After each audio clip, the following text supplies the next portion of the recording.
Pirmais reitings notiek Tentenkam, kas ir aplikācija telefonā.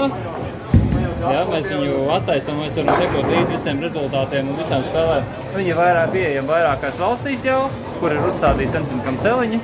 Nu jā, kvalifikācija būs 4 spēles un principā samaksā vienreiz dalību un tad pēc tam pārspēlē cik reizes grib.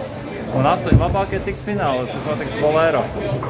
Pēdra pastāst, kā mēs te ievedam tos rezultātus. Jā, var šādā te veidā ciparu formātā, var arī izvēlēties ķegļus, kas palika.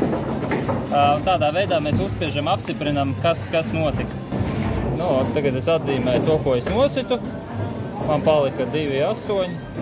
Es saglabāju. Šī ir versija, kad kāds skatās, šādi redz spēlētāji, viņi var arī rakstīt ziņas. Un to var redzēt arī spēlētāji, viņiem ir iespēja arī apskatīties čatu, ko kāds raksta, kopā var komunicēt un kopā var sekot līdzi spēlēm. Jo šobrīd mēs sekojam līdzi, saprotu, manai spēlē, bet mēs varam arī atsevišķi LV spēlē pieslēgties vai arī jebkurai citai spēlē, kas ir citās valstīs. Mēs šobrīd varam pārslēgt arī kameras skatus. Kameras skatus, jā. Mums ir pieejama 4 kameras, man šeit tur bija. Jā, rezultātu tablo, bišķi pātri pārslēdz.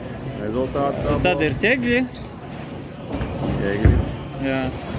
Un ir arī vēl viens skats uz ķegļiem. Uz otru celiņu, jā. Jo paredzēts spēlēt pār uz Janudaļu.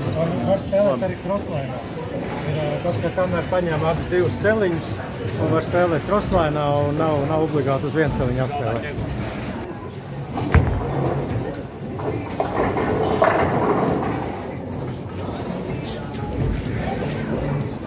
Mēs redzējām, Pēters jau ir izmetis, šeit ir neliela atkāpīti, redzēsim viņu metienu vēlreiz.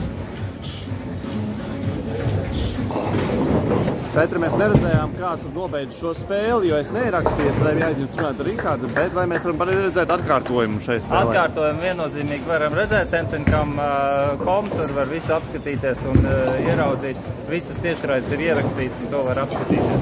Frame par frame varēs redzēt. Var gadīties tā, ka kvalifikācijas pēdējā dienā, tu esi uzmetis savu rezultātu šodien, tu esi reģistrējies, visu tu vairs nemetīs, tu esi kvalificējies. Bet kvalifikācijas pēdējā dienā tevi izsit no top 8. Jā, mierīgi tā var gadīties.